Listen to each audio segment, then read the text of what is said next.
तो दोस्तों, मैं मुकेश कोडी विनायक क्लासेज के यूट्यूब चैनल पर आपका एक बार फिर से स्वागत करता हूं। कल की क्लास में अपन ने पढ़ा था से पारितंत्र का टॉपिक। पारितंत्र को अपन इंग्लिश में क्या बोलते हैं, इसे इकोसिस्टम कहते हैं, है ना। अब पारितंत्र में अपन कुछ बातें एक बार और देख लेते हैं फिर से, जो अपन ने कल की क्लास में डिस्कस की थी कि पारितंत्र जो होता है ये किससे बनता है। तो वातावरण के जैविक व अजैविक घटकों के समाकलन से जो तंत्र बनता है इसको अपन क्या बोलते हैं, पारितंत्र कहते हैं।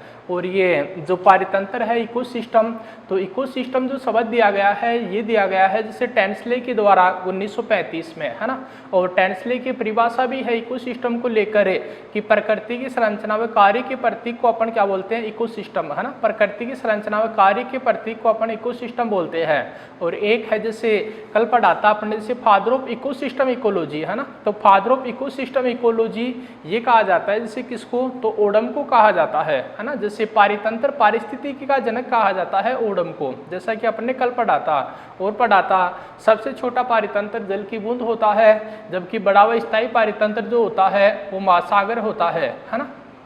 और फिर कुछ बातें और डिस्कस की थी, जैसे पारितंत्र को कार्ल मोबियम ने क्या कहा था, बायोसिनोसिस कहा था। फोबर्स नामक साइंटिस्ट ने इसे क्या कहा था, माइक्रोजम कहा था। और रामदेव मिश्रा ने इसे क्या कहा था, जैसे इकोजम कहा था ना। ये चीज़ें डिस्कस की थी अपन ने कल की क्लास में। और फिर पढ़ा था जैसे कि जैविक घटक इसमें उत्पादक उपभोक्ता आते हैं, और जैविक घटक तो इसमें प्रकाश है, तापमान है, आर्द्रता है, वायु है ना। ये चीज़ें आती है जैविक घटक में। अब पारितंत्र का जो टॉपिक है इसको आगे पढ़ते हुए आज की क्लास में अपन डिस्कस करेंगे कि खाद्य श्रृंखला क्या होती है। खाद्य श्रृंखला को अपन इंग्लिश में क्या बोलते हैं, फूड चेन कहते हैं, है ना। खाद्य श्रृंखला को इंग्लिश में फूड चेन कहते हैं। अब ये खाद्य श्रृंखला होती क्या है, तो पारितंत्र में जो जीव होते हैं पारितंत्र में जो जीव या सजीव होते हैं वो भोजन की आवश्यकताओं के लिए क्या होते हैं, एक दूसरे पर निर्भर रहते हैं, है ना। पारितंत्र में जो जीव होते हैं वो भोजन की आवश्यकताओं के लिए एक दूसरे पर निर्भर रहते हैं, जिसको एक दूसरे पर निर्भर रहते हैं, जिससे जीवों की क्या होती है, जिससे जीवों में खाने योग्य व खाए जाने के हिसाब से क्या हो जाती है, एक श्रृंखला सी बन जाती है। उस श्रृंखला को अपन बोलते हैं फूड चेन, है ना, खाद्य श्रृंखला। अब 3 प्रकार की होती है। तो पहली होती है जैसे चारण खाद्य श्रृंखला, या इस चारण खाद्य श्रृंखला को अपन क्या बोलते हैं, इसे परभक्षी खाद्य श्रृंखला भी कहते हैं, है ना। चारण खाद्य श्रृंखला या परभक्षी खाद्य श्रृंखला, इंग्लिश में इसको बोलते हैं इसे ग्रेजिंग फूड चेन, है ना। ग्रेजिंग फूड चेन, या फिर इसको अपन क्या बोलते हैं, इसे प्रीडेटर, है ना, प्रीडेटर फूड चेन, है ना। ये चीज कहते हैं इसको, मतलब प्रीडेटर फूड चेन, परभक्षी खाद्य श्रृंखला। अब चारण खाद्य श्रृंखला जो होती है तो इसके बारे में पहला है कि उत्पादकों से प्रारंभ होकर, है ना, उत्पादकों से प्रारंभ होकर किस पर समाप्त हो जाती है, प्रारंभ होकर उपभोक्ता पर समाप्त हो जाती है ना। उपभोक्ता पर समाप्त हो जाती है ना, उपभोक्ता पर समाप्त हो जाती है। सर पहली बात तो ये होगी इसकी। इसमें दूसरी बात इसमें क्या है कि इसमें जीवों की संख्या क्या होती है, इसमें जीवों की संख्या घटती है ना। इसमें जीवों की संख्या घटती है, लेकिन जीवों का आकार क्या होता है, जीवों की साइज, है ना, लेकिन जीवों का आकार बढ़ता है ना, आकार बढ़ता है।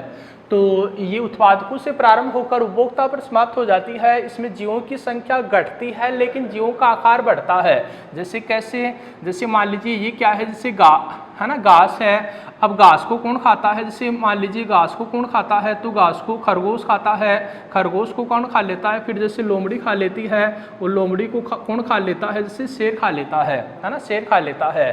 तो इसमें घास तो अपने आप में क्या है, जैसे उत्पादक है ना। ये तो क्या है, जैसे उत्पादक है। उत्पादक को अपन T1 से लिखते हैं, और जो प्राथमिक उपभोक्ता होता है इसको T2 से लिखते हैं। द्वितीयक उपभोक्ता जो होता है इसको T3 से लिखते हैं, और तृतीयक उपभोक्ता को अपन क्या लिखते हैं, जैसे T4 से लिखते हैं, है ना, T4 से लिखते हैं। तो घास ये अपने आप में क्या है, जैसे यहाँ पर उत्पादक है ना। घास जो है तो ये प्रोड्यूसर है। ये जो होता है खरगोश जो है रेबिट, तो सर ये क्या है, ये प्राइमरी कंज्यूमर है। जो फॉक्स होती है लोमड़ी, ये क्या है यहाँ पर सेकेंडरी कंज्यूमर है। और ये जो होता है शेर जो है यहाँ पर टर्सरी कंज्यूमर है ना, ये चीज़ है। तो इसका जो पहला एग्जाम्पल हो गया चारण खाद्य श्रृंखला, जिसको अपन परभक्षी खाद्य श्रृंखला भी कहते हैं, ग्रेजिंग फूड चैन या प्रीडेटर फूड चैन, यानी कि इसको जीएफसी बोलते हैं अपन शॉर्टकट में ना, जीएफसी ग्रेजिंग फूड चैन। तो ये घास को खरगोश खाता है, खरगोश को लोमड़ी खा लेती है, शेर घास उत्पादक को अपन T1 से लिखते हैं। प्राथमिक उपभोक्ता जो होता है प्राइमरी कंज्यूमर, तो इसको T2 से लिखते हैं। सेकेंडरी कंज्यूमर को T3 से लिखते हैं, टर्सरी कंज्यूमर को T4 से लिखते हैं। कंप्लीट बात है ना। एक एग्जाम्पल आप इसका और देख लें, जैसे ये क्या है, जैसे पादक पलवक है ना, पादक पलवक है ना, या आप है ना, मतलब ये जैसे क्या है, जैसे पादक पलक है। अब पादक पलकों को जैसे कौन खा लेते हैं, तो पादक पलकों को जंतु पलवक खा लेते हैं। यानी कि जैसे फाइटोप्लैंक्टन को जूफ्लैंक्टन खा लेते हैं। जूफ्लैंक्टन को कौन खा लेती है, जैसे छोटी मछली खा लेती है ना, छोटी मछली खा लेती है इनको। और छोटी मछली को कौन खा लेती है, तो बड़ी मछली खा लेती है ना, बड़ी मछली खा जाती है इनको। तो ये जो है यहाँ पर पादक पलक क्या है, तो सर ये क्या है, जैसे उत्पादक है ना, ये यहाँ पर क्या है, जैसे उत्पादक है। उत्पादक को अपन T1 से लिखते हैं। ये क्या है सर यहाँ पर, तो ये प्राथमिक उपभोक्ता है, प्राइमरी कंज्यूमर है ये, है ना। तो ये मतलब प्राथमिक उपभोक्ता को अपन T2 से लिखते हैं। तो ये हो गया जैसे प्राथमिक उपभोक्ता है ना, प्राथमिक उपभोक्ता। ये मतलब द्वितीयक उपभोक्ता है, इनको अपन T3 से लिखते हैं। तो ये क्या है, जैसे सेकेंडरी कंज्यूमर है। और ये जो है इसको T4 से लिखते हैं। तो ये क्या है, ये टर्सरी कंज्यूमर है, तृतीयक उपभोक्ता है ना। तो ये था प्यारे दोस्तों चारण खाद्य श्रृंखला, परभक्षी खाद्य श्रृंखला, यानी कि ग्रेजिंग फूड चैन है ना, ग्रेजिंग फूड चैन GFC। तो इसका स्क्रीनशॉट लें। तब तक मैं आपको एक बार और समझा देता हूँ इसको, कि उत्पादकों से प्रारंभ होती है, उपभोक्ता पर समाप्त हो जाती है। इसमें जीवों की संख्या घटती है, लेकिन जीवों की जो साइज होती है, तो जीवों की साइज आकार बढ़ता है ना। जैसे घास यहाँ पर उत्पादक है, घास उत्पादक को खाने वाले प्राथमिक उपभोक्ता, प्राथमिक को द्वितीयक, द्वितीयक को तृतीयक है ना। फिर पादक पलक, तो पादक पलक फाइटोप्लैंक्टन को जूफ्लैंक्टन को कौन है, स्मॉल फिश। और स्मॉल फिश से मतलब को खाने वाली कौन है, लार्ज फिश है ना, ये चीज़ है। तो ये तो जो खाद्य श्रृंखला होती है, ये पहला इसका टाइप हो गया चारण खाद्य श्रृंखला, जिसको आप क्या बोलते हैं, परभक्षी खाद्य श्रृंखला है ना, परभक्षी खाद्य श्रृंखला कहते हैं है ना, परभक्षी खाद्य श्रृंखला कहते हैं। अब आप इसमें दूसरा देखें, जैसे परजीवी खाद्य श्रृंखला है ना। तो खाद्य श्रृंखला का दूसरा टाइप पढ़ते हैं सर अपन, जैसे परजीवी खाद्य श्रृंखला। अब जो परजीवी खाद्य श्रृंखला होती है, तो इसको अपन क्या बोलते हैं, इसे पैरासाइट फूड चैन कहते हैं है ना। इसको अपन क्या बोलते हैं, इसे पैरासाइट फूड चैन कहते हैं, पैरासाइट फूड चैन, यानी कि इसको अपन बोलते हैं PFC है ना, पैरासाइट फूड चैन PFC। अब ये पैरासाइट फूड चैन जो होती है, तो ये तो छोटे उत्पादकों से प्रारंभ होती है ना। ये जो होती है, ये बड़े उत्पादकों से प्रारंभ होती है ना, बड़े उत्पादकों से प्रारंभ होकर छोटे उपभोक्ता पर समाप्त हो जाती है ना, छोटे उपभोक्ता पर समाप्त हो जाती है ना, समाप्त हो जाती है। तो आपकी पहली बात तो ये हो गई इसमें, कि परजीवी खाद्य श्रृंखला जो होती है, ये बड़े उत्पादकों से प्रारंभ होकर छोटे उपभोक्ता पर समाप्त हो जाती है, पहली बात इसमें है ना। दूसरा है इसमें कि इसमें जीवों की संख्या बढ़ती है ना, इसमें जीवों की संख्या बढ़ती है। लेकिन क्या होता है, इसमें जीवों की संख्या बढ़ती है, लेकिन जीवों का आकार है ना, लेकिन जीवों का आकार, जीवों की जो साइज होती है, तो जीवों का आकार जो होता है वो कम हो जाता है ना, कम हो जाता है। तो ये चीज़ है, इसमें जीवों की संख्या बढ़ती है। जो परजीवी होते हैं, परजीवियों की संख्या बढ़ती है, लेकिन जो पैरासाइट होते हैं, तो उनकी साइज क्या हो जाती है, कम हो जाती है। अब एग्जाम्पल देखें, ये मान लीजिए जैसे क्या है, पक्षी है ना, जैसे ये परजीवी खाद्य श्रृंखला का उदाहरण है ये। जैसे पक्षी है, तो पक्षी को खाने वाले है ना, जैसे इसका उदाहरण है जैसे वृक्ष। अब वृक्ष पर आश्रित रहते हैं, जैसे कौन, पक्षी आश्रित रहते हैं, और पक्षी पर मतलब पक्षियों को खाने वाले कौन होते हैं, जैसे परजीवी होते हैं, है ना, परजीवी होते हैं। तो ये तो यहाँ पर क्या है, जैसे वृक्ष जो है ये यहाँ पर उत्पादक है, और उत्पादक ये क्या है, प्राइमरी कंज्यूमर है, ये क्या होता है, इससे सेकेंडरी कंज्यूमर होता है ना, सेकेंडरी कंज्यूमर होता है। तो ये चीज़ है इसमें। तो परजीवी खाद्य श्रृंखला ये बड़े उत्पादकों से प्रारंभ होकर छोटे उपभोक्ता पर समाप्त हो जाती है। इसमें जीवों की संख्या बढ़ती है ना, जीवों का आकार कम हो जाता है। जैसे एक वृक्ष है तो वृक्ष पर आश्रित रहते हैं पक्षी, पक्षियों पर आश्रित रहते हैं क्या, तो अनेक पैरासाइट आश्रित रहते हैं पक्षी पर, है ना। तो ये होती है परजीवी खाद्य श्रृंखला, पैरासाइट फूड चेन, है ना, पैरासाइट फूड चेन, है ना, ये चीज है। तो आप इसका भी स्क्रीनशॉट लें। फिर तीसरा और डिस्कस करते हैं अपन, कौन सा है, अपरदी खाद्य श्रृंखला, है ना, अपरदी खाद्य श्रृंखला। तो ये है, यहाँ तक ही हो गई आपकी बात। दो खाद्य श्रृंखला पढ़ चुके हैं अपन, एक तो चारण खाद्य श्रृंखला और दूसरी कौन सी है, परजीवी खाद्य श्रृंखला, है ना, दूसरी कौन सी है, परजीवी खाद्य श्रृंखला। तो आप ध्यान दें। अब तीसरी आती है जैसे आपकी अपरदी, या इसको अपन अपराधी बोल देते हैं, अपराध खाद्य श्रृंखला, है ना, अपराध खाद्य श्रृंखला। अपराध खाद्य श्रृंखला, है ना, डिट्रायस फूड चेन, है ना, ये चीज है डिट्रायस फूड चेन। तो ये है। अब जो अपराधी खाद्य श्रृंखला जो होती है ये मतलब मर्त्य कार्बनिक पदार्थों से, मर्त्य कार्बनिक पदार्थों से, है ना, मर्त्य कार्बनिक पदार्थों से प्रारंभ होती है ना, मर्त्य कार्बनिक पदार्थों से प्रारंभ होती है ना, मर्त्य कार्बनिक पदार्थों से प्रारंभ होती है। जैसे ये क्या है, तो ये मान लीजिए जैसे मर्त्य कार्बनिक पदार्थ है, इसका उदाहरण देखें, ये जैसे क्या है, तो ये मान लीजिए मर्त्य कार्बनिक पदार्थ है, ये है ना, मर्त्य कार्बनिक पदार्थ है। तो मर्त्य कार्बनिक पदार्थ को कौन खा लेता है, केंचुआ खा लेता है ना, केंचुआ खा लेता है।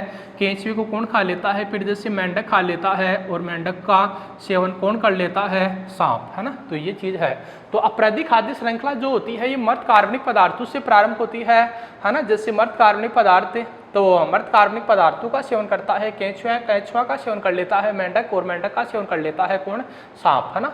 तो अपन ने पढ़ा एक तो जैसे क्या फूड चेन पढ़ी, फूड चेन मतलब खाद्य श्रृंखला कि पारितंत्र में जो जीव होते हैं वो जीव अपने भोजन के लिए एक दूसरे पर निर्भर रहते हैं, है ना। अब जैसे जीव में आपका शाकाहारी भी हो सकता है, मांसाहारी भी हो सकता है, तो सर्वाहारी भी हो सकता है, चाहे जीव कोई सा ही हो, शाकाहारी हो मांसाहारी हो, हर जीव अपने भोजन के लिए क्या होते हैं, जैसे एक दूसरे पर आश्रित रहते हैं। इस प्रकार भोजन की निर्भरता के आधार पर जीवों की एक श्रृंखला सी बन जाती है ना। भोजन की निर्भरता के आधार पर जीवों की एक श्रृंखला सी बन जाती है, इसी को अपन क्या बोलते हैं, फूड चेन कहते हैं। अब ये जो फूड चेन होती है खाद्य श्रृंखलाएं तीन प्रकार की, चारण खाद्य श्रृंखला यानी कि इसको अपन क्या बोलते हैं, ग्रेजिंग फूड चेन, जीएफसी कहते हैं। दूसरी कौन सी पढ़ी आपने, तो दूसरी पढ़ी जैसे परजीवी खाद्य श्रृंखला, पैरासाइट फूड चेन यानी कि पीएफसी, और तीसरी होती है जैसे कौन सी, अपराध खाद्य श्रृंखला, है ना। तो ये पॉइंट तो अपना कंप्लीट है इस पारितंत्र में, एक तो खाद्य श्रृंखला ना। अब इसमें अगला पढ़ेंगे जैसे पिरामिड, है ना, पिरामिड, पारितंत्र के पिरामिड, है ना। तो अगली चीज देखते हैं अपन जैसे पिरामिड, पिरामिड या पिरामिड्स। तो जो पिरामिड है, पिरामिड के बारे में जो बताने वाले वैज्ञानिक थे, है ना, तो बताने वाले जो साइंटिस्ट थे वो कौन थे, से चार्ल्स एल्टन थे, चार्ल्स एल्टन, है ना, एल्टन, चार्ल्स एल्टन। तो इन पिरामिडों को अपन क्या बोलते हैं, जैसे एल्टोनियन पिरामिड भी कहते हैं, है ना। इन पिरामिडों को अपन जैसे एल्टोनियन पिरामिड भी कहते हैं। तो ये चीज है। तो जो पिरामिड होते हैं, पारितंत्र में जो पिरामिड होते हैं, इन पिरामिडों के बारे में बताने वाले जो वैज्ञानिक थे वो चार्ल्स एल्टन थे, इसलिए पिरामिडों को अपन क्या बोलते हैं, एल्टोनियन पिरामिड भी कहते हैं। अब ये सर पिरामिड जो होते हैं ये भी तीन प्रकार के होते हैं। एक तो होता है जीव मतलब जीव संख्या के पिरामिड, है ना। एक तो होता है जैसे जीव संख्या की पिरामिड, जैसे पिरामिड ऑफ नंबर, है ना, जीव संख्या की पिरामिड, एक तो ये होता है। अब ये जीवों की संख्या को, ये पिरामिड, है ना, ये पिरामिड जीवों की संख्या को, है ना, जीवों की संख्या को बताते हैं या निरूपित करते हैं, है ना। ये पिरामिड जीवों की संख्या को बताते हैं, है ना, ये चीज है। अब जीव संख्या की पिरामिड में, है ना, जीव संख्या की पिरामिड में क्या होता है कि है ना। जीव संख्या की पिरामिड में अपन देखते हैं, एक तो होता है जैसे घास स्थल का पिरामिड, है ना, एक तो होता है जैसे घास स्थल का पिरामिड। अब घास स्थल का पिरामिड ये कैसा होता है, जैसे घास स्थल का जो पिरामिड होता है वो कैसा होता है, सीधा होता है। सीधे को अपन क्या बोलते हैं, इसे अपराइट कहते हैं, है ना, अपराइट कहते हैं। तो घास स्थल की पिरामिड में क्या होती है, जैसे उत्पादक ज़्यादा होते हैं, है ना, और उत्पादकों से अपन जैसे जैसे क्या होते हैं, उपभोक्ताओं की ओर जाते हैं, तो मतलब जीवों की संख्या में क्या होती है, जैसे कमी आती है ना। समझ रहे ना बात को, कि घास स्थल जो ग्रासलैंड का जो पिरामिड होता है तो सीधा होता है। सर सीधा क्यों होता है, तो भैया घास स्थल में क्या होती है, जैसे उत्पादक ज़्यादा होते हैं, है ना, ग्रासलैंड में क्या होते हैं, प्रोड्यूसर ज़्यादा होते हैं। अब प्रोड्यूसर ज़्यादा होते हैं तो प्रोड्यूसर का सेवन करने वाले कौन, प्रोड्यूसर पर आश्रित कौन होते हैं, प्राथमिक उपभोक्ता, प्राथमिक पर कौन, सेकेंडरी पर आश्रित रहते हैं कौन, डिपेंडेंट, टर्सरी कंज्यूमर। तो इसमें अपन उत्पादकों से उपभोक्ताओं की ओर जाते हैं तो क्या होते हैं, जीवों की संख्या में कमी आती है ना, जीवों की संख्या में कमी आती है। इसलिए घास स्थल का पिरामिड, जीव संख्या के पिरामिड में घास स्थल का पिरामिड क्या होता है, सीधा होता है। इसी प्रकार से आप दूसरा देखें, है ना, जैसे एक वन स्थल का पिरामिड, है ना, वन स्थल का पिरामिड, वन स्थल का पिरामिड। तो वन स्थल का पिरामिड जो होता है वो भी क्या होता है, इसमें जैसे सीधा होता है, अपराइट होता है ना, अपराइट होता है। अब ये भी अपराइट क्यों होता है, क्योंकि वन में क्या होती है, इससे उत्पादक जो होते हैं, प्रोड्यूसर जो होते हैं, तो प्रोड्यूसर खूब होते हैं, और फिर मतलब प्राइमरी, फिर कौन है, प्राइमरी पर आश्रित सेकेंडरी, और सेकेंडरी पर आश्रित कौन है, टर्सरी कंज्यूमर है।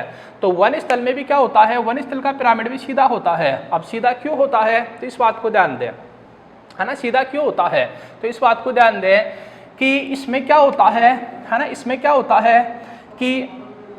क्या होता है कि जैसे उत्पादक खूब होते हैं, वन स्थल की पिरामिड में भी उत्पादक खूब होते हैं, और उत्पादकों से उपभोक्ताओं की ओर जाते हैं तो जीवों की संख्या में कमी आती है, इसलिए ये पिरामिड भी अपने को सीधा प्राप्त होता है। अब इसमें आपका एक पिरामिड देखें, जैसे वृक्ष पारितंत्र का पिरामिड, है ना, तो वृक्ष पारितंत्र का पिरामिड, जीव संख्या की पिरामिड में जैसे वृक्ष पारितंत्र का पिरामिड, वृक्ष पारितंत्र का पिरामिड, तो जीव संख्या की पिरामिड में जैसे वृक्ष पारितंत्र का पिरामिड, जैसे वृक्ष है ये मान लीजिए, है ना, ये वृक्ष है। अब वृक्ष पर कौन आश्रित रहते हैं, तो जैसे चिड़िया आश्रित रहती है, और चिड़िया, है ना, चिड़िया आश्रित रहते हैं, और चिड़ियों पर आश्रित रहते हैं, जैसे कौन, परजीवी।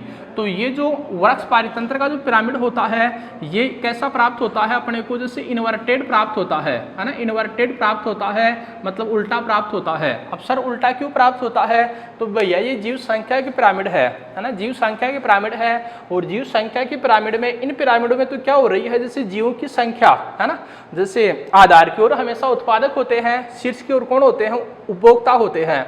तो यहाँ पर उत्पादक क्या होते हैं, ज्यादा है, और उत्पादकों से अपन उपभोक्ताओं की ओर चलते हैं तो क्या होती है, जो उपभोक्ताओं में कमी आती है। लेकिन यहाँ पर उत्पादक तो क्या है, जैसे कम है, वृक्ष तो एक ही है, लेकिन वृक्ष पर आश्रित रहने वाली चिड़िया ज्यादा है, चिड़ियों पर आश्रित रहने वाले परजीवी ज्यादा है ना। इसलिए इसमें आधार मतलब उत्पादक से उपभोक्ता यानी कि शीर्ष की ओर चलते हैं तो क्या होता है, जैसे जीवों की संख्या बढ़ती है ना, जीवों की संख्या बढ़ती है। इसलिए ये पिरामिड कैसा होता है, वृक्ष पारितंत्र का पिरामिड कैसा होता है, उल्टा होता है ना। एक बार और देख ले आप, अपन ने पढ़ा है इस क्लास में, आप इसका स्क्रीनशॉट ले लें, तब तक मैं समझाता हूँ इसको, दोबारा एक बार फिर से देख लें। अपना अगला पॉइंट है पिरामिड। तो पिरामिड के बारे में बताने वाले वैज्ञानिक थे चार्ल्स एल्टन, इनको एल्टोनियन पिरामिड भी कहते हैं जी। अब इसमें पहला पढ़ा, ये 3 प्रकार के होते हैं पिरामिड। तो पहला है जैसे जीव संख्या की पिरामिड, ये जीवों की संख्या को बताते हैं। जीव संख्या की पिरामिड में घास स्थल का पिरामिड व वन स्थल का पिरामिड सीधे होते हैं। क्यों होते हैं सीधे, क्योंकि इनमें आधार की ओर उत्पादक होते हैं और आधार से शीर्ष की ओर उपभोक्ताओं की ओर चलते हैं, तो जीवों की संख्या में क्या होती है, कमी आती है। लेकिन वृक्ष पारितंत्र का पिरामिड क्या होता है, उल्टा होता है ना, क्योंकि एक वृक्ष पर अनेक जीव जो होते हैं वो आश्रित रहते हैं, है ना। तो वृक्ष पारितंत्र का पिरामिड उल्टा होता है किसमें, जीव संख्या के पिरामिड में। अब अपन पिरामिड के टॉपिक में दूसरा डिस्कस करते हैं, है ना। पिरामिड के टॉपिक में अपन दूसरा डिस्कस करते हैं जैसे क्या, तो जैव भार के पिरामिड, है ना, जैव भार के पिरामिड।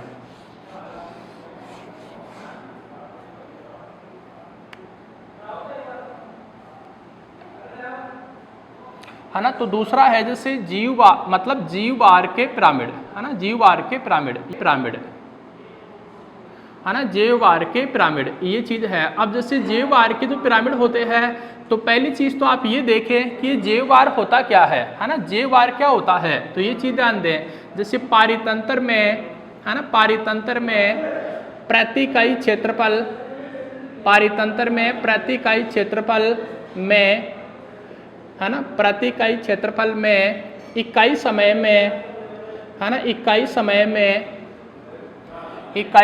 में जीवित कार्बनिक पदार्थों की मात्रा, है ना, जीवित कार्बनिक पदार्थों की मात्रा, है ना, जीवित कार्बनिक पदार्थों की मात्रा, है ना, जीवित कार्बनिक पदार्थों की मात्रा खड़ी फसल कहलाती है ना, खड़ी फसल कहलाती है, खड़ी फसल कहलाती है।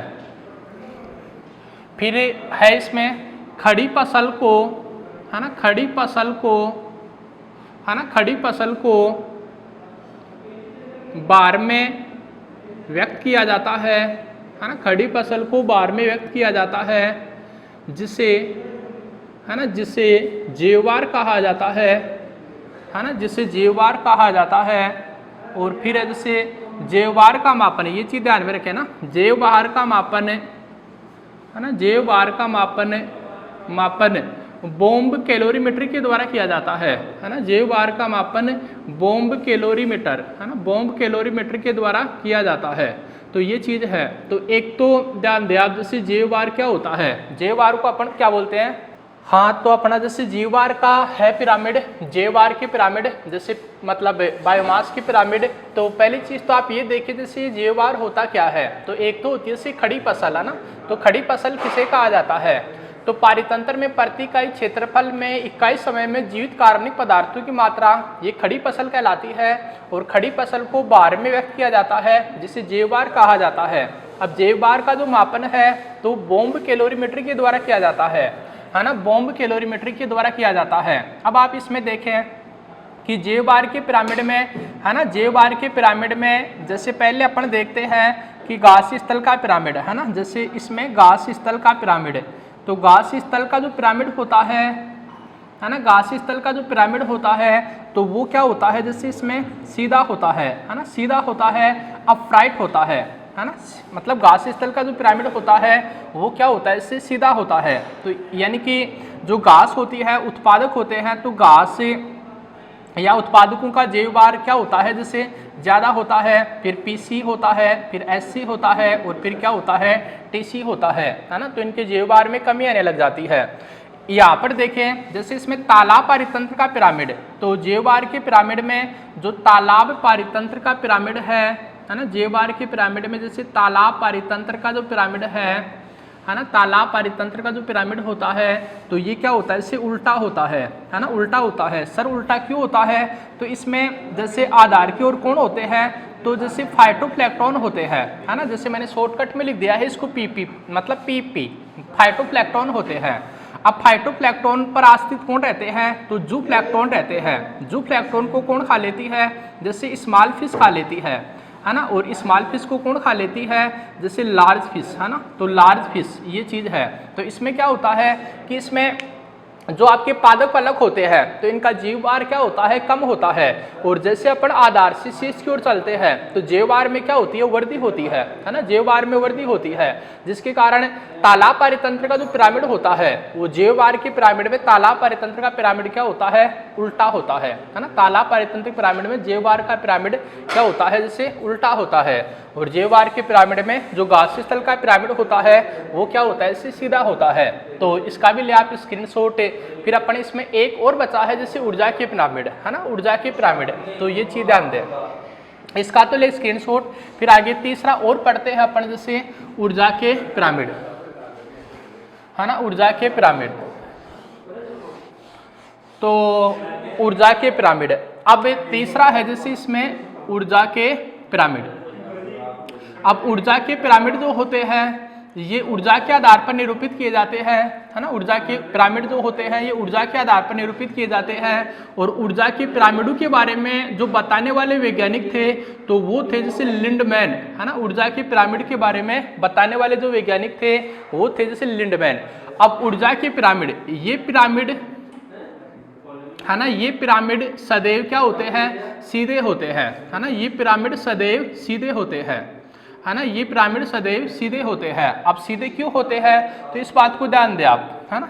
यहाँ पर जैसे मान लीजिए क्या है, जैसे आपके उत्पादक है, प्राथमिक उपभोक्ता, द्वितीयक व तृतीयक, है ना, तो ये उत्पादक है, प्रोड्यूसर है, ये प्राइमरी कंज्यूमर, ये सेकेंडरी कंज्यूमर, ये टीसी मतलब जैसे तृतीयक उपभोक्ता, टर्सरी कंज्यूमर। अब मान लीजिए उत्पादकों में यदि 1000 किलो कैलोरी ऊर्जा होती है तो प्राथमिक में कितनी आती है, 100 किलो कैलोरी ऊर्जा आती है, और प्राथमिक में यदि 100 आती है तो सेकेंडरी में कितनी आती है, 10 किलो कैलोरी आती है, और टर्सरी में कितनी आती है, 1 किलो कैलोरी ऊर्जा आती है। यानी कि ऊर्जा के पिरामिड क्या होते हैं भाई, यहाँ से आपका फर्स्ट ग्रेड के एग्जाम में भी आया था क्वेश्चन, है ना, फर्स्ट ग्रेड 2020 में भी क्वेश्चन पूछा गया था यहाँ से।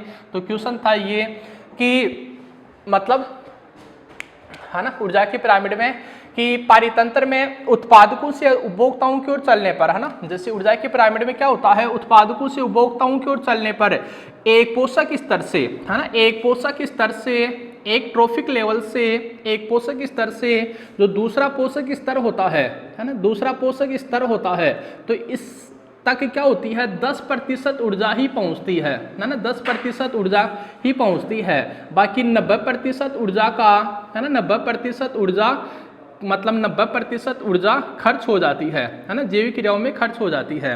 तो ऊर्जा की पिरामिड सदैव सीधे होते हैं क्योंकि इनमें क्या होती है कि इसमें उत्पादकों में ऊर्जा ज़्यादा होती है ना, उत्पादकों में ऊर्जा ज़्यादा होती है। अब उत्पादकों में ऊर्जा ज़्यादा होती है और फिर उपभोक्ताओं की ओर चलने पर क्या होती है, उत्पादकों में ऊर्जा ज़्यादा होती है, उत्पादकों से उपभोक्ताओं की ओर चलने पर ऊर्जा में कमी आती है, ऊर्जा में कमी आती है। तो ये पिरामिड अपने को कैसे प्राप्त होते हैं, सीधे प्राप्त होते हैं, है ना। तो ये था जैसे क्वेश्चन पिछले साल एलडीसी में क्वेश्चन आया हुआ है, सेकंड ग्रेड में क्वेश्चन आया हुआ है कि एक पारितंत्र में ऊर्जा के पिरामिड होते हैं, सीधे होते हैं।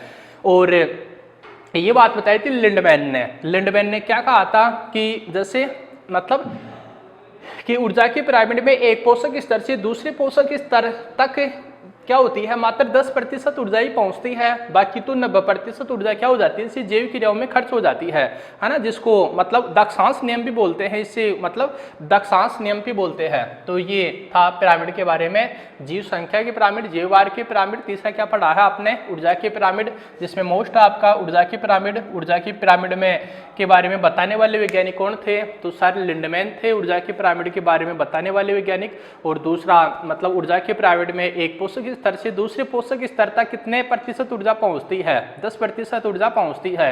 कितने प्रतिशत ऊर्जा जैविक क्रियाओं में खर्च हो जाती है, तो 90% ऊर्जा खर्च हो जाती है। यहाँ पर उत्पादक जो होते हैं ना वो ज्यादा मजबूत होते हैं और जो उपभोक्ता होते हैं वो कमजोर होते हैं, क्योंकि उपभोक्ताओं में क्या होती है, इससे ऊर्जा कम पहुंचती है ना, उपभोक्ताओं में ऊर्जा कम पहुंचती है। तो अपन ने 2 पॉइंट डिस्कस किए हैं, एक तो खाद्य श्रृंखला और एक क्या होती है इससे पिरामिड।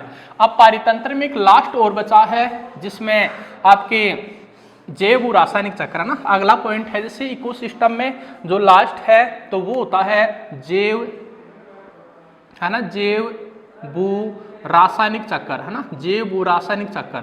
इसको इंग्लिश में तो क्या बोलते हैं, जैसे जैव को तो बोल देते हैं बायो जियो, है ना, बायो जियो केमिकल साइकिल, है ना, बायो जियो केमिकल साइकिल, तो ये बोल देते हैं इसको इंग्लिश में तो, है ना। तो जैव रासायनिक चक्र, बायो जियो केमिकल साइकिल, है ना। अब जैव रासायनिक चक्र इसमें, है ना, ये जैव रासायनिक चक्र जो होते हैं ये 2 प्रकार के होते हैं। इसमें एक तो आता है जैसे गैसीय चक्कर, है ना, एक तो आता है गैसीय चक्कर, और एक कौन सा आता है, एक आता है जैसे इसमें क्या अवसादी चक्कर, है ना, दूसरा क्या आता है इसमें अवसादी चक्कर आता है। अब जैसे गैसीय चक्कर में क्या क्या आता है, तो इसमें सर एक तो जैसे कार्बन चक्कर आता है ना, कार्बन चक्कर आता है। दूसरा इसमें कौन सा चक्कर आता है, तो ऑक्सीजन चक्कर आता है ना, ऑक्सीजन चक्कर आता है। तीसरा इसमें क्या आता है, तो कार्बन चक्कर आता है ना, कार्बन चक्कर आता है, ऑक्सीजन चक्कर आता है। इसके अलावा इसमें क्या आता है, जैसे जल चक्कर आता है, और एक इसमें क्या आता है, नाइट्रोजन चक्कर आता है ना, नाइट्रोजन चक्कर आता है। तो ये चीज है। तो गैसीय चक्कर में कार्बन चक्कर, ऑक्सीजन चक्कर, जल चक्कर, नाइट्रोजन चक्कर, ये 4 आते हैं। और जो अवसादी चक्कर होता है तो इसमें एक तो फास्फोरस चक्कर आता है ना, फास्फोरस चक्कर आता है। दूसरा इसमें क्या आता है, जैसे कैल्शियम चक्कर आता है है ना। दूसरा इसमें जैसे कैल्शियम चक्कर आता है, और तीसरा इसमें क्या आता है, तो तीसरा आता है इसमें सल्फर चक्कर, है ना, सल्फर चक्कर। तो ये चीज़ है भैया। सिर्फ जैसे पिछले साल के एलडीसी के एग्जाम में क्वेश्चन आया हुआ है यहाँ से इस टाइप से कि निम्न में से कौन सा एक अवसादी चक्कर का उदाहरण है। आपको 3 तो दे देते हैं गैसीय चक्कर के उदाहरण और 1 दे देते हैं अवसादी चक्कर का उदाहरण। क्वेश्चन पूछ लेता है कौन सा एक अवसादी चक्कर का उदाहरण है या कौन सा एक गैसीय चक्कर का उदाहरण नहीं है, है ना। तो जैव रासायनिक ये पॉइंट है अपना। ये 2 प्रकार के होते हैं, जैव रासायनिक चक्कर, गैसीय चक्कर, अवसादी चक्कर। गैसीय चक्कर 4 प्रकार के, कार्बन चक्कर, ऑक्सीजन चक्कर, जल चक्कर, नाइट्रोजन चक्कर, है ना। अवसादी चक्कर फास्फोरस चक्कर, कैल्शियम चक्कर, सल्फर चक्कर, है ना। अब इनमें से मैं आपको कुछ तो वैसे ही समझा देता हूँ, बाकी जैसे कुछ को अपन थोड़ा लिख भी लेते हैं, है ना। जैसे जल चक्कर है और ऑक्सीजन चक्कर है ना। जल चक्कर है, ऑक्सीजन चक्कर है, इनको तो मैं आपको वैसे ही समझा देता हूँ। जैसे जल का जो मुख्य स्रोत होता है वो क्या होता है, समुद्र होता है ना। जल का मुख्य स्रोत जो होता है वो समुद्र होता है। अब क्या होता है कि जैसे समुद्री जल का क्या होता है, वाष्पीकरण होता है। वाष्पीकरण होने के बाद जल का क्या होता है, संघनन होता है, और क्या होते हैं, बादल बनते हैं। समुद्री जल का वाष्पीकरण होता है, वाष्पीकरण होने के बाद जल का क्या होता है, संघनन होता है और बादल बनते हैं। बादल बनने पर क्या होती है, वर्षा हो जाती है, और वर्षा होने के बाद वापस नदी नालों के द्वारा क्या होता है, जल जो होता है वो समुद्र में चला जाता है। फिर से वापस क्या होता है, जल का वाष्पीकरण होता है, वाष्पीकरण के बाद संघनन होता है, बादल बनते हैं, वर्षा हो जाती है, फिर जल नदी नालों में चला जाता, नदी नालों के द्वारा समुद्र में चला जाता है। तो ये जल चक्कर तो इस टाइप से चलता है। ऑक्सीजन चक्कर और समझें, जैसे अपन क्या करते हैं, मनुष्य श्वसन में क्या करता है, ऑक्सीजन गैस लेता है ना। सब जानते हैं अपन श्वसन क्रिया में ऑक्सीजन गैस काम में लेते हैं। अब पेड़ पौधे क्या करते हैं, पेड़ पौधे जब प्रकाश संश्लेषण क्रिया करते हैं तब क्या करते हैं, CO2 गैस काम में लेते हैं। तो मनुष्य क्या करता है, O2 गैस लेता है, बदले में क्या करता है, CO2 गैस निकाल देता है। मनुष्य के द्वारा निकाली गई CO2 को कौन ग्रहण कर लेते हैं, पादप ग्रहण कर लेते हैं, और पादप पे क्या कर लेते हैं, उस CO2 गैस की सहायता से अपना भोजन बना लेते हैं, प्रकाश संश्लेषण क्रिया कर लेते हैं। और प्रकाश संश्लेषण के दौरान पौधों में क्या बनता है, तो कार्बोहाइड्रेट बनता है और ऑक्सीजन निकलती है। तो प्रकाश संश्लेषण का जो मेन प्रोडक्ट होता है वो तो कार्बोहाइड्रेट होता है, लेकिन प्रकाश संश्लेषण का जो सह उत्पाद होता है वो ऑक्सीजन होता है। तो प्रकाश संश्लेषण के दौरान ऑक्सीजन निकलती है, उस ऑक्सीजन को मनुष्य जीवधारी क्या कर लेते हैं, उसको ग्रहण कर लेते हैं। तो इस प्रकार से क्या चलता है, आपका ऑक्सीजन चक्कर चलता है ना, ऑक्सीजन चक्कर चलता है।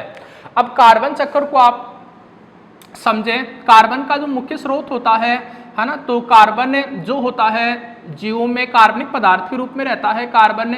अब जैसे मान लीजिए कोई भी जंतु है ना, कोई भी जंतु चाहे है ना, कोई भी जंतु क्या करता है, किसी कार्बनिक पदार्थ को खाता है ना। कोई भी जंतु यदि किसी कार्बनिक पदार्थ को खाता है तो कार्बनिक पदार्थ का जीवों के शरीर में क्या होता है, ऑक्सीकरण होता है। ऑक्सीकरण होने से क्या बनती है, CO2 गैस बनती है। इस CO2 गैस को कौन ग्रहण कर लेते हैं, पादप ग्रहण कर लेते हैं, और पादप प्रकाश संश्लेषण क्रिया में क्या कर लेते हैं, CO2 गैस काम में ले लेते हैं, है ना, CO2 गैस काम में ले लेते हैं। तो इस प्रकार से इससे कार्बन चक्कर कैसे चलता है कि पादप जो होते हैं प्रकाश संश्लेषण क्रिया में CO2 गैस काम में लेते हैं, है ना। पादप प्रकाश संश्लेषण क्रिया में CO2 गैस काम में लेते हैं। तो कार्बन पौधों में किसके रूप में रहता है ना, तो कार्बन पौधों में जैसे कार्बनिक पदार्थों के रूप में रहता है। और जब ये पौधे क्या हो जाते हैं, मर्त हो जाते हैं, डेड हो जाते हैं, तो मतलब इनका जब अपघटन होता है तो वापस क्या होती है, इससे कार्बन डाइऑक्साइड गैस होती है निर्मुक्त हो जाती है ना। तो इस टाइप से चलता है जैसे कार्बन चक्कर। इसमें जो सबसे ज़्यादा मोस्ट होता है तो वो होता है जैसे नाइट्रोजन चक्कर, है ना। इसमें सबसे ज़्यादा मोस्ट होता है जैसे नाइट्रोजन चक्कर। इसको तो अपन पूरा डिटेल में पढ़ेंगे कि सर ये नाइट्रोजन चक्कर कैसे चलता है। ये एग्जामों के लिए भी मोस्ट है आपका। जैसे गैसीय चक्कर में जो नाइट्रोजन चक्कर है आपका, तो ये है ना, तो गैसीय चक्कर में सबसे मोस्ट है जैसे ये नाइट्रोजन चक्कर। नाइट्रोजन चक्कर कैसे चलता है, तो इस चीज़ को ध्यान दें। जैसे बिजली गरजने से, है ना, बिजली के कड़कने से नाइट्रोजन ऑक्सीजन गैसें जो होती है ये क्या बनाती है, मतलब नाइट्रोजन ऑक्साइड बनाती है। या क्या बनाती है, नाइट्रोजन डाइऑक्साइड बनाती है। फिर ये नाइट्रोजन डाइऑक्साइड जो होता है ये जल के साथ क्रिया करके सर क्या बनाता है, ये तो HNO3 बनाता है ना, HNO3 बनाता है। HNO3 फिर मृदा में जो कैल्शियम होता है तो इनके साथ क्रिया करके क्या बनाता है, ये कैल्शियम नाइट्रेट बनाता है। जैसे बिजली गरजने से, बिजली के कड़कने से नाइट्रोजन और ऑक्सीजन गैस से मिलकर क्या बनाती है, नाइट्रोजन ऑक्साइड या नाइट्रोजन डाइऑक्साइड बनाती है। फिर ये नाइट्रोजन ऑक्साइड जो होता है ये जल के साथ क्रिया करके क्या बनाता है, HNO3 बनाता है। HNO3 मृदा में जो कैल्शियम होता है इसके साथ क्रिया करके क्या बनाता है, ये कैल्शियम नाइट्रेट बनाता है ना, कैल्शियम नाइट्रेट बनाता है। अब आप जानते हैं वायुमंडल में कितने प्रतिशत नाइट्रोजन पाई जाती है, तो 78% नाइट्रोजन पाई जाती है ना, नाइट्रोजन पाई जाती है। अब नाइट्रोजन का स्त्रीकरण किया जाता है कुछ जीवाणु के द्वारा, है ना, नाइट्रोजन का स्त्रीकरण किया जाता है जैसे कुछ जीवाणु के द्वारा। जैसे एक तो राइजोबियम जीवाणु होता है ना, इसके अलावा और क्या होते हैं, जैसे एजेटोबैक्टर जीवाणु होता है ना, एजेटोबैक्टर जीवाणु होता है। इसके अलावा क्या होता है, जैसे क्लोरोबियम जीवाणु होता है ना, क्लोरोबियम जीवाणु होता है। तो ये क्लोरोबियम जीवाणु, एजेटोबैक्टर, राइजोबियम जीवाणु जो किसमें प्रेजेंट होता है, ये तो जो मटर है, चना है ना, मटर है, चना है, जो लेगुमिनेसी कुल के पादप होते हैं, तो लेगुमिनेसी कुल के पौधों की जड़ों में क्या पाया जाता है, राइजोम जीवाणु पाया जाता है ना, राइजोम जीवाणु पाया जाता है। और ये मतलब एजेटोबैक्टर है ना, एजेटोबैक्टर है, क्लोरोबियम जीवाणु जो है ये इसको किस में बदल देते हैं, नाइट्रोजन को नाइट्रोजन की यौगिक जैसे अमोनिया में बदल देते हैं। फिर इस अमोनिया को है ना, अमोनिया को जैसे एक तो होता है नाइट्रोसोमोनास जीवाणु है ना, नाइट्रोसोमोनास जीवाणु है ना, नाइट्रोसोमोनास जीवाणु है, वो इसको किससे बदलता है सर, नाइट्राइट में बदलता है ना, नाइट्राइट में बदलता है। फिर इस नाइट्राइट को एक जीवाणु और होता है वो इसको किससे बदलता है, नाइट्रेट में, है ना। तो नाइट्राइट को नाइट्रेट, ये NO3 क्या है, जैसे ये नाइट्रेट है ना, NO3 जो है ये नाइट्रेट है। तो इसको नाइट्राइट को नाइट्रेट में कौन बदलता है, तो ये नाइट्रोसोबैक्टर जीवाणु है ना, नाइट्रोसोबैक्टर जीवाणु है ना, नाइट्रोसोबैक्टर जीवाणु इसको किस में बदल देता है, नाइट्रेट में बदल देता है ना, नाइट्रेट में बदल देता है। अब एक होता है जैसे स्यूडोमोना है ना, स्यूडोमोना डिनाइट्रिफिकेंस है ना, स्यूडोमोना डिनाइट्रिफिकेंस होता है। तो स्यूडोमोना डिनाइट्रिफिकेंस जीवाणु ये नाइट्रेट को किसे बदल देता है, तो नाइट्रोजन में बदल देता है ना, नाइट्रोजन में बदल देता है। आप अपन पढ़ रहे हैं नाइट्रोजन चक्कर, और आप कैसा भी एग्जाम दें जरूर नाइट्रोजन साइकिल से रिलेटेड क्वेश्चन आता है, जहाँ पर इकोसिस्टम होता है टॉपिक में, पारितंत्र होता है, जिस भी एग्जाम के सिलेबस में वहाँ पर नाइट्रोजन साइकिल से जरूर एग्जाम में क्वेश्चन आता है। इसको पहले समझें कि नाइट्रोजन चक्कर क्या है। तो आप जानते हैं लेगुमिनेसी कुल के जो पादप होते हैं, तो लेगुमिनेसी कुल के पादप जो होते हैं वो नाइट्रोजन को, वायुमंडलीय नाइट्रोजन को नाइट्रेट के मतलब नाइट्रोजन को नाइट्रोजन के रूप में नहीं ग्रहण कर पाते हैं, वो नाइट्रोजन को नाइट्रेट के रूप में ग्रहण करते हैं। तो नाइट्रोजन का नाइट्रोजन की यौगिकों में बदलना और फिर नाइट्रोजन की यौगिकों का मतलब वापस नाइट्रोजन में बदलना, ये क्या कहलाता है, तो ये नाइट्रोजन का स्त्रीकरण कहलाता है ना, नाइट्रोजन का स्त्रीकरण कहलाता है। नाइट्रोजन का पहले नाइट्रोजन की यौगिकों में बदलना और नाइट्रोजन के यौगिकों का फिर वापस नाइट्रोजन में बदलना, ये नाइट्रोजन स्त्रीकरण कहलाता है। अब नाइट्रोजन स्त्रीकरण राइजोबियम जीवाणु भी करता है ना, और एजेटोबैक्टर, क्लोरोबियम, कई चीजें होती हैं, इनको आगे पढ़ेंगे अपन। तो नाइट्रोजन स्त्रीकरण दो प्रकार से होता है ना, दो प्रकार से होता है। एक तो होता है जैसे प्राकृतिक नाइट्रोजन स्त्रीकरण है ना, एक तो होता है नेचुरल नाइट्रोजन फिक्सेशन है ना, नेचुरल नाइट्रोजन फिक्सेशन, एक तो होता है प्राकृतिक नाइट्रोजन स्त्रीकरण। तो ये कैसे होता है, इस चीज को ध्यान दें कि जब बिजली कड़कती है ना, जब बिजली कड़कती है तो नाइट्रोजन ऑक्सीजन गैस से मिलकर क्या बनाती है, नाइट्रोजन ऑक्साइड बनाती है ना, नाइट्रोजन ऑक्साइड बनाती है। और फिर नाइट्रोजन ऑक्साइड जो होता है ये क्या बनाता है, नाइट्रोजन डाइऑक्साइड बनाता है ना, नाइट्रोजन डाइऑक्साइड बनाता है। नाइट्रोजन ऑक्साइड फिर जल के साथ क्रिया करके क्या बनाता है, तो ये क्या बनाता है, जैसे HNO3 बनाता है, नाइट्रिक अम्ल बनाता है। ये नाइट्रिक अम्ल मृदा में पड़े कैल्शियम के साथ क्रिया करके क्या बनाता है, जैसे कैल्शियम नाइट्रेट बनाता है ना, कैल्शियम नाइट्रेट बनाता है, कैल्शियम नाइट्रेट बनाता है। तो ये जो नाइट्रोजन स्त्रीकरण होता है ये दो प्रकार से होता है। एक तो प्राकृतिक नाइट्रोजन स्त्रीकरण होता है। तो प्राकृतिक नाइट्रोजन स्त्रीकरण कैसे होता है, इस चीज को ध्यान दें कि बिजली कड़कने पर नाइट्रोजन ऑक्सीजन गैस से मिलकर नाइट्रोजन ऑक्साइड बनाती है, नाइट्रोजन ऑक्साइड फिर नाइट्रोजन डाइऑक्साइड बनाता है। नाइट्रोजन ऑक्साइड जल के साथ क्रिया करके क्या बनाता है, HNO3 है ना। सर HNO3 को क्या बोलते हैं, तो इसको सोरे का अम्ल कहते हैं है ना, इसको सोरे का अम्ल कहते हैं। ये फिर मृदा में पड़े कैल्शियम के साथ क्रिया करके क्या बनाता है, कैल्शियम नाइट्रेट बनाता है। तो इस टाइप से तो होता है आपका क्या, प्राकृतिक नाइट्रोजन स्त्रीकरण है ना, प्राकृतिक नाइट्रोजन स्त्रीकरण। अब जो मतलब अब जो जैविक नाइट्रोजन स्थिरीकरण और होता है, तो जैविक नाइट्रोजन स्थिरीकरण है ना, दूसरा होता है जैसे जैविक नाइट्रोजन स्थिरीकरण है ना, जैविक नाइट्रोजन स्थिरीकरण। तो जैविक नाइट्रोजन स्थिरीकरण ये कैसे होता है इसको समझेंगे अपन, लेकिन आप एक बार ये जो बनाया गया है इसको समझे ना। तो नाइट्रोजन को नाइट्रोजन जो राइजोम जीवाणु होता है ये इसको किससे बदल देता है, जैसे नाइट्रेट में बदल देता है, और जैसे नाइट्रोजन को ये जो एजिटोबैक्टर होता है, क्लोरोबियम होता है, ये इसको अमोनियम में बदल देते हैं। फिर नाइट्रोसोमोनास जीवाणु अमोनियम को किस में बदल देता है, नाइट्राइट में बदल देता है ना, नाइट्राइट में बदल देता है। फिर इस नाइट्राइट को नाइट्रोसोबैक्टर जीवाणु जो होता है वो नाइट्रेट में बदल देता है, और नाइट्रेट का है ना, नाइट्रेट का नाइट्रोजन में बदलना सर क्या कहलाता है, तो ये विनाइट्रीकरण कहलाता है ना, विनाइट्रीकरण कहलाता है। तो ये विनाइट्री कारक बैक्टीरिया होता है स्यूडोमोनास डिनाइट्रिफिकेंस ना, विनाइट्री जो नाइट्रेट को नाइट्रोजन में बदलता है ये कहलाता है विनाइट्रीकरण, और नाइट्रोजन का नाइट्रेट में बदलना ये कहलाता है नाइट्रीकरण है ना, ये चीज है। तो प्राकृतिक नाइट्रोजन स्थिरीकरण की बात हो गई, आप इसका स्क्रीनशॉट ले लें, फिर आप अपन डिटेल से पढ़ेंगे कि जैविक नाइट्रोजन स्थिरीकरण क्या होता है।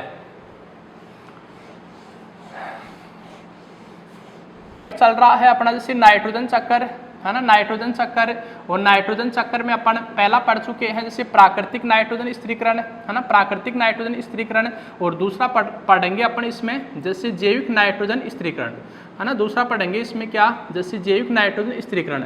अब जैविक नाइट्रोजन स्थिरीकरण कैसे होता है, तो ये दो प्रकार के बैक्टीरिया के द्वारा किया जाता है, एक तो सहजीवी जीवाणु के द्वारा किया जाता है, और दूसरा किसके द्वारा किया जाता है, असहजीवी जीवाणु के द्वारा। तो ये जो होता है तो सहजीवी जीवाणु व असहजीवी जीवाणु के द्वारा किया जाता है। पहली बात तो आप ये ध्यान में रखेंगे कि जैविक नाइट्रोजन स्थिरीकरण जो होता है ये सहजीवी बैक्टीरिया व असहजीवी जीवाणु के द्वारा किया जाता है। अब सर ये सहजीवी बैक्टीरिया में कौन आता है, तो आप ये बात ध्यान में रखेंगे, जो राइजोम जीवाणु होता है तो राइजोबियम जीवाणु किसमें प्रेजेंट होता है, ये जो ग्रंथिल जड़ें होती है ना, जैसे चना है, मटर है, तो इनकी जो ग्रंथिल जड़ें होती हैं, ग्रंथिल जड़ों में पाया जाता है राइजोम जीवाणु, तो ये सहजीवी जीवाणु होता है। एक जैसे आपकी एक तो एनाबिना होती है ना, एनाबिना है, और एक क्या होती है जैसे नोस्टोक होती है, तो एनाबिना है, नोस्टोक है, ये सर क्या है, तो ये नीलहरी शैवाल है ना, ये नीलहरी शैवाल है। तो जो जैविक जो सहजीवी जो जैविक नाइट्रोजन स्थिरीकरण में जो सहजीवी जीवाणु होते हैं वो एक तो राइजोम जीवाणु होता है, जो मतलब जो लेगुमिनेसी कुल के पौधों की जड़ों में पाया जाता है, जैसे आपका चना है, मटर है, इनकी जड़ों में पाया जाता है ये राइजोम जीवाणु। एनाबिना व नोस्टोक ये भी है ना, ये भी सहजीवी जीवाणु होते हैं, जो नीलहरी है ना शैवाल है, नीलहरी शैवाल है, एनाबिना व नोस्टोक है ना, ये चीज़ है।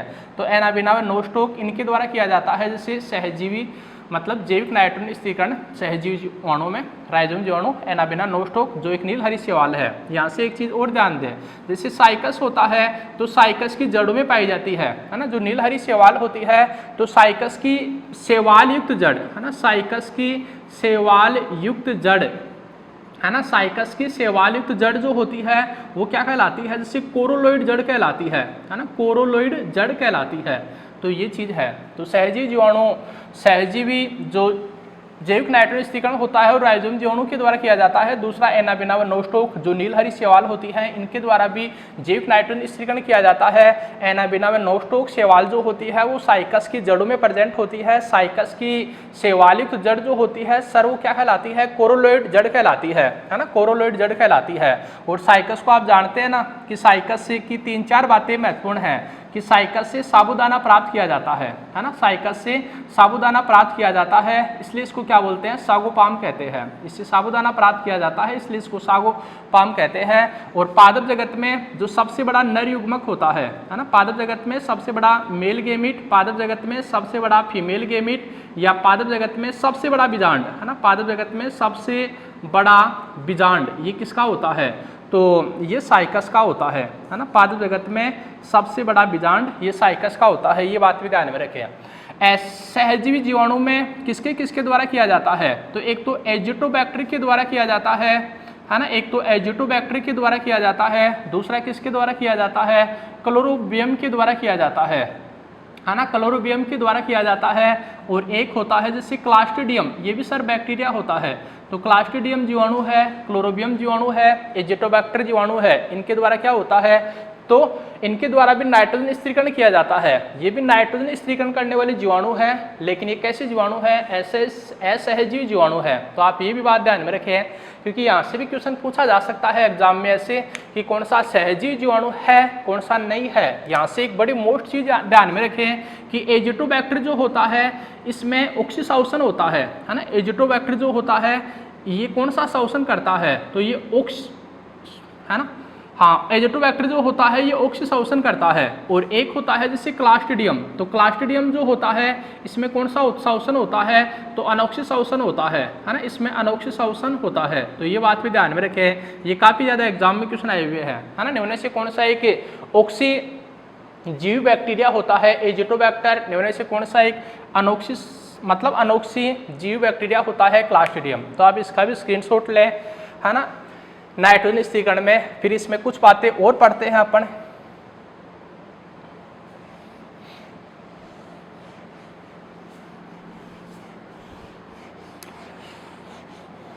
अब जैसे एक तो होता है नाइट्रीकरण, है ना, एक तो होता है जैसे नाइट्रीकरण।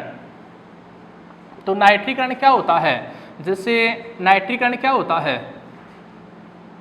ना, नाइट्रीकरण क्या होता है, जैसे ये अमोनिया है तो अमोनिया को पहले किस में बदला जाता है, नाइट्रेट में बदला जाता है। फिर नाइट्रेट को किस में बदला जाता है, नाइट्रेट में बदला जाता है। यानी कि नाइट्रीकरण क्या होता है, जैसे नाइट्रोसोबैक्टर नाइट्रोसोमोनास जीवाणु जो होता है, तो ये नाइट्रोसोमोनास जीवाणु अमोनिया को पहले नाइट्रेट में बदलता है। फिर इस नाइट्रेट को जो नाइट्रोसोबैक्टर जीवाणु होता है, तो नाइट्रोसोबैक्टर जीवाणु इसको किस में बदल देता है, नाइट्रेट में बदल देता है। तो अमोनिया का पहले नाइट्रेट में बाद में नाइट्रेट में बदलना, ये क्या कहलाता है, ये नाइट्रीकरण कहलाता है ना। नाइट्रीकरण ये तो क्या है, जैसे ये है जैसे नाइट्राइट, और ये क्या है, जैसे ये नाइट्राइट है, और ये क्या है, जैसे नाइट्रेट है ना। तो समझ गए, जैसे नाइट्रीकरण क्या होता है, तो अमोनिया या नाइट्रोजन से नाइट्रेट का बनना, अमोनिया या नाइट्रोजन से नाइट्रेट का बनना नाइट्रीकरण कहलाता है। अमोनिया को पहले नाइट्रोसोमोनास जीवाणु नाइट्राइट में बदलता है, फिर नाइट्राइट को नाइट्रोसोबैक्टर जीवाणु जो होता है वो नाइट्रेट में बदलता है। तो अमोनिया या नाइट्रोजन का नाइट्रेट में बदलना नाइट्रीकरण कहलाता है। तो पहली चीज तो आपकी ये हो गई।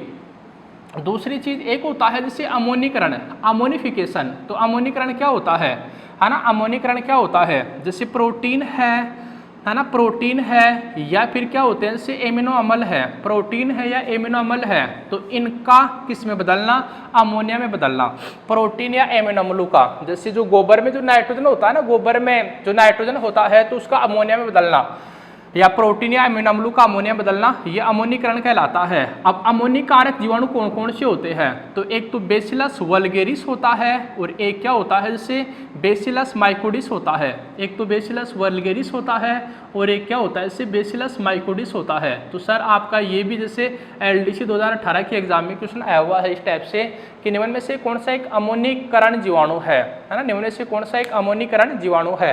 तो ऑप्शन में था बेसिलस वल्गेरिस, है ना, बेसिलस वल्गेरिस है और बेसिलस माइकोडिस होते हैं, ये अमोनीकरण जीवाणु है। मतलब क्या है कि ये प्रोटीन या एमिनो अम्लों को किस में बदल देते हैं, अमोनिया में बदल देते हैं। तीसरा आप इसमें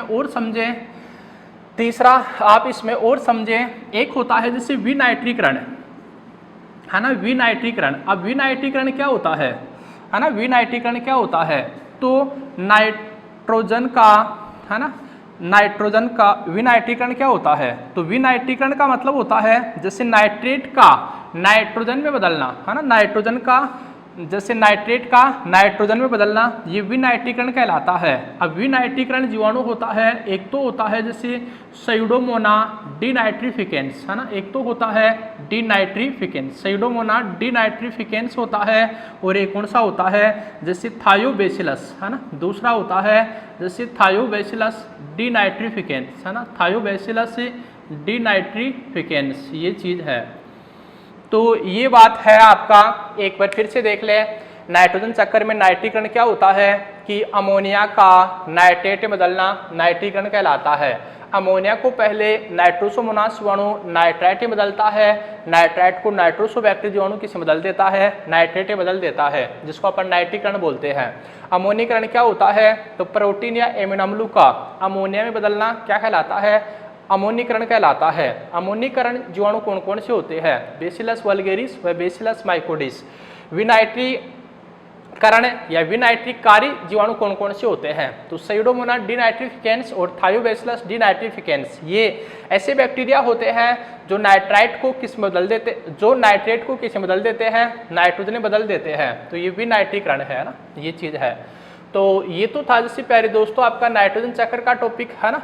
उम्मीद है आपको जैसे अच्छा समझ में आया हुआ नाइट्रोजन चक्कर और इसी के साथ गैसीय चक्कर। अब इसमें अपन एक अवसादी चक्कर और देख लेते हैं जे। तो अब दोस्तों अपन पढ़ते हैं जैसे दूसरा है अवसादी चक्कर है ना, और अवसादी चक्कर में अपन सल्फर चक्कर आता है, कैल्शियम चक्कर आता है, एक कौन सा आता है जैसे फास्फोरस चक्कर आता है ना, फास्फोरस चक्कर आता है। अब फास्फोरस का इनका जो मुख्य स्रोत होता है, जो अवसादी चक्कर जैसे कैल्शियम चक्कर है, सल्फर चक्कर है, फास्फोरस चक्कर है, तो इनका जो मुख्य स्रोत होता है वो क्या होता है, जैसे इनका मुख्य स्रोत जो होता है वो क्या होता है, जैसे चट्टाने होती है ना, चट्टाने होती है। अब जैसे चट्टानों का क्या होता है, जैसे अपसरण होता है ना, इनका जब चट्टानों का अपसरण होता है तो फास्फोरस मुक्त होता है और फास्फोरस ही किस में चला जाता है, जैसे समुद्र में चला जाता है ना, समुद्र में चला जाता है। तो फास्फोरस चक्कर इनका मुख्य स्रोत चट्टाने होती हैं। चट्टाने जब टूटती हैं, चट्टानों का जब अपसरण होता है तब फास्फोरस मुक्त होता है जो मतलब समुद्र में चला जाता है। और कई बार ये तत्व जो होते हैं ये पारितंत्र से ही अपने आप को अलग कर लेते हैं, कई बार ये तत्व पारितंत्र से ही अपने आप को अलग कर लेते हैं, जिसको अपन क्या बोलते हैं, अवसादी चक्र कहते हैं है ना, अवसादी चक्र कहते हैं। अब फास्फोरस जानते हैं, तो फास्फोरस अपने शरीर में एक तो जीवद्रव्य का मुख्य घटक है, इसके अलावा जो सेल मेम्ब्रेन होती है, कोशिका झिल्ली का मुख्य घटक है, दांत व हड्डियों का फास्फोरस क्या होता है, जैसे मुख्य घटक होता है। तो फास्फोरस मुख्य घटक है, ये जीवद्रव्य का मुख्य घटक है, प्लाज्मा मेम्ब्रेन या सेल मेम्ब्रेन का मुख्य घटक है। बाकी दांत व हड्डियों के भी निर्माण और विकास के लिए फास्फोरस क्या होता है, आवश्यक होता है। जैसे पेड़ पौधे फास्फोरस को किसके रूप में ग्रहण करते हैं, तो ऑर्थोफॉस्फेट के रूप में है ना। पेड़ पौधे जो होते हैं, तो पेड़ पौधे फास्फोरस को क्या करते हैं, जैसे पेड़ पौधे जो होते हैं वो फास्फोरस को क्या करते हैं, जैसे ऑर्थोफॉस्फेट के रूप में ग्रहण करते हैं। और बाकी आपकी एक चीज और होती है, जैसे यहाँ पर कि पक्षियों की जो बीट होती है, पक्षियों की बीट से तैयार की जाने वाली है ना, पक्षियों की बीट से तैयार की जाने वाली जो खाद होती है, उस खाद को अपन बोलते हैं सर गुआनो खाद है ना, गुआनो खाद बोलते हैं। अब गुआनो खाद का मुख्य घटक क्या होती है, फास्फोरस होता है, यानी कि पक्षियों की बीट को अपन बोलते हैं गुआनो खाद। गुआनो खाद में क्या पाया जाता है, फास्फोरस। तो फास्फोरस का मुख्य स्रोत चट्टाने या समुद्र होता है, चट्टानों के टूटने से फास्फोरस मुक्त होता है जो समुद्र में चला जाता है। और कई बार ये तत्व अपने आप को पारितंत्र से अलग कर लेते हैं, इसलिए इनको अपन बोलते हैं जैसे अवसादी चक्कर में आते हैं। ये फास्फोरस का मुख्य घटक जीवद्रव्य होता है, सेल मेम्ब्रेन होती है, दांत व हड्डियों का मुख्य घटक होता है फास्फोरस। पेड़ पौधे फास्फोरस को किसके रूप में ग्रहण करते हैं, ऑर्थोफॉस्फेट के रूप में ग्रहण करते हैं। और पक्षियों की बीट से तैयार की जाने वाली जो खाद होती है वो गुआनो खाद कहलाती है। गुआनो खाद का मुख्य घटक जो होता है वो क्या होता है, फास्फोरस। तो ये था जैसे दोस्तों आपका पारितंत्र का टॉपिक जो मैंने पूरा करवा दिया है आपको। जैविक घटक क्या होते हैं, अजैविक घटक क्या होते हैं, खाद्य श्रृंखला क्या होती है, इसके अलावा पिरामिड क्या होते हैं, पिरामिड कितने प्रकार के होते हैं, और जो जैव रासायनिक चक्र होता है ना, बायो जियो केमिकल साइकिल जो होता है वो क्या होता है, तो मैंने आपको अच्छे से करवा दिया है। हर एग्जाम के लिए महत्वपूर्ण चीज है, रीड सेकंड लेवल जो SST का है उसमें भी है ये सिलेबस में, बाकी आपका जैसे रेलवे में भी है ना। इसके अलावा जो पटवार की एग्जाम होती है, पटवार में भी जो आपकी साइंस है, तो उसमें भी आपका ये इकोसिस्टम का टॉपिक रहता है, इससे रिलेटेड क्वेश्चन भी आते हैं एग्जाम में। तो इसको आप अच्छे से पढ़ें, अच्छे से तैयार करें है ना। आज के लिए इतना ही, बाकी नेक्स्ट वीडियो में फिर से मिलते हैं अपन रासायनिक चक्कर में ना।